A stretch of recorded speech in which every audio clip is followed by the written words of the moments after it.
اعوذ باللہ من الشیطان الرجیم بسم اللہ الرحمن الرحیم السلام علیکم ورحمۃ اللہ وبرکاتہ۔ کلاس 8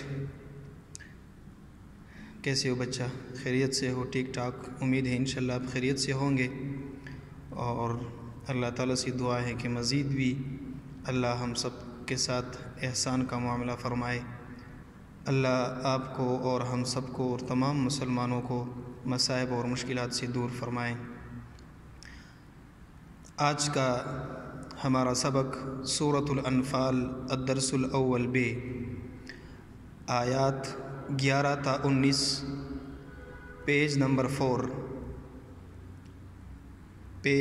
4، سورۃ الانفال الدرس الاول بے۔ اس سبق کا خلاصہ میں آپ کے سامنے رکھتا ہوں۔ بیٹا، جیسا کہ آپ کو معلوم ہے کہ پہلے سبق میں یعنی الدرس الاول الف میں ہم نے سورۃ الانفال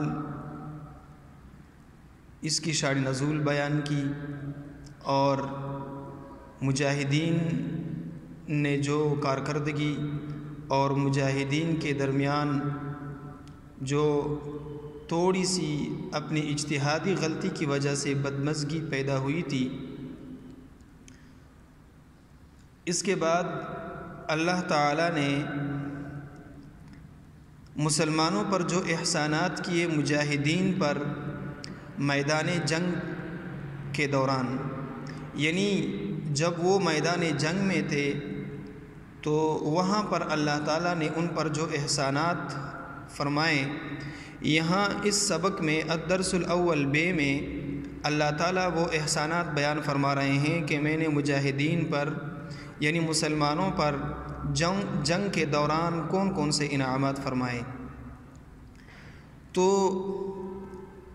یہ واقعہ آپ کو معلوم ہے، ایک دفعہ پھر آپ کے سامنے رکھنا چاہتا ہوں میں، کہ جب مجاہدین 313 مجاہدین غزوہ بدر کی طرف آئے، اور دوسری طرف سے کفار جو 1000 لشکر لے کر آئے۔ اب یہاں پر مجاہدین 313 ہے اور کفار 1000 لشکر کے ساتھ ہے، اور اسلحہ وہ بھی اس کے ساتھ انتہائی زیادہ تھی۔ اب یہاں پر یوں ہوتا ہے کہ اللہ تعالیٰ مسلمانوں پر ایسے احسانات کرتے ہیں کہ وہ کچھ عجیب سے ہیں۔ جس طرف کفار تھے، جس زمین پر کفار تھے، وہ بالکل ہموار زمین تھی، سخت زمین تھی، ہموار، جہاں پر چلنا پھرنا، اٹھنا بیٹھنا، جنگ کرنا، بھاگنا انتہائی آسان کام تھی۔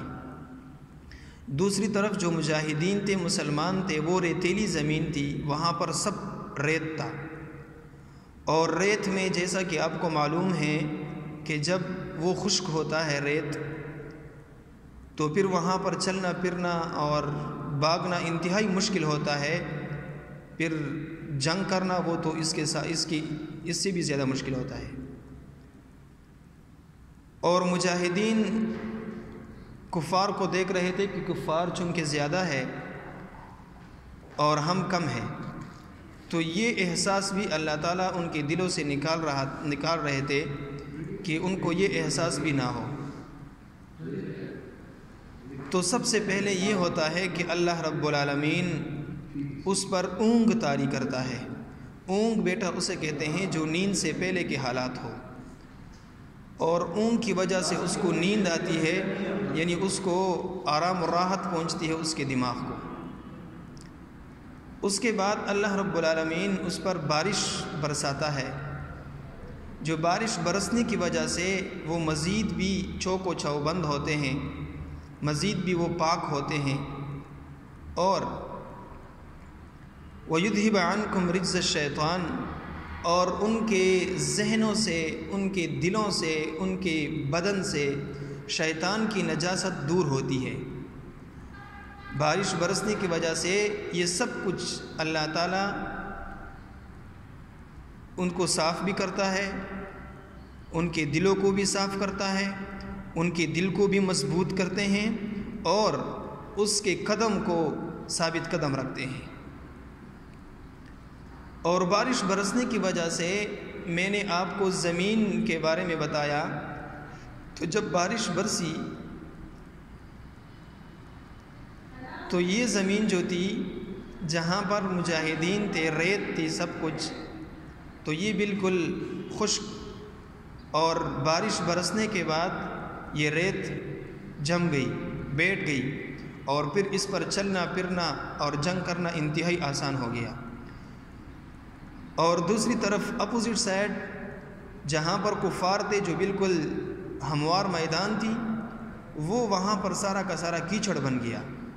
اور اللہ تعالیٰ کی شان دیکھیں، کیچڑ بننے کے ساتھ ساتھ پانی کی روخ چونکہ اس طرف تھی تو اس طرف پانی بہنا بھی شروع ہو گیا، تو کفار انتہائی شش و پنج میں ہو گئے اور انتہائی مشکلات ان پر آئے، اور اس طرف مجاہدین جو تھے وہ بالکل خوشگوار موڈ میں تھے۔ اور چوتھی پانچویں احسان یہ ہیں کہ اللہ تعالیٰ نے کافروں کے دلوں میں ان کے لیے رعب ڈالا، یعنی یہ رعب کہ کافر کو مسلمان اپنے آپ سے زیادہ نظر آ رہے تھے۔ اللہ تعالیٰ نے ان کے آنکھوں پر کچھ ایسی پٹی کی اور کہ مسلمانوں کو جب وہ دیکھ رہے تھے تو مسلمان ان کو دو چند نہیں تین چند نظر آ رہے تھے کہ یہ تو بہت زیادہ ہے۔ تو یہ اللہ تعالیٰ کے احسانات یہاں پر بیان فرما رہے ہیں، اور اس کی وجہ کیا ہے؟ ذالک بأنہم شاقوا اللہ ورسولہ، یہ وجہ یہ ہے کہ یہ لوگ کیا کر رہے تھے، یہ لوگ جو تھے یہ اللہ تعالیٰ اور اس کے رسول کی نافرمانی کر رہے تھے۔ ان پر یہ جو عذاب آیا، یہ عذاب اللہ تعالیٰ کی نافرمانی اور اس کے رسول کی نافرمانی کی وجہ تھی۔ یا ایھا الذین آمنوا، یہ جو بالکل لاسٹ کی اس پیج نمبر 4 پر جو لاسٹ آیت ہے، اس میں اللہ تعالیٰ مسلمانوں کے لیے ایک قانون بیان فرماتا ہے، ایک قانون قاعدہ ہے۔ وہ یہ ہے، اللہ تعالیٰ مسلمانوں کو یہ بتاتے ہیں کہ جب مسلمان میدان جنگ میں اترے اور کافروں کے ساتھ آمنا سامنا ہو جائے تو پھر چاہے آپ کو روند بھی ڈالے لیکن میدان جنگ سے بھاگنا نہیں ہے، کسی بھی صورت میں میدان جنگ سے نہیں بھاگنا، یہ جو اس لیے کہ اللہ تعالیٰ آپ کے ساتھ ہوگی۔ اور دو صورت صرف اس طرح ہے، اس سے مستثنا ہے دو صورتیں، کہ دو صورتوں میں آپ میدان جنگ سے جا سکتے ہو۔ ایک صورت یہ ہے کہ اگر آپ نے دشمن کے لیے کچھ چال بنانا ہے، کوئی منصوبہ بنانا ہے، اور اس منصوبے کے تحت آپ نے دوسری طرف آنا ہے یا پیچھے جانا ہے، تو پھر اس صورت میں آپ پیچھے جا سکتے ہو۔ آپ کو میں نے کہا کہ اللہ تعالیٰ اس آیت میں مسلمانوں کو ایک قانون اور قاعدہ بتاتے ہیں۔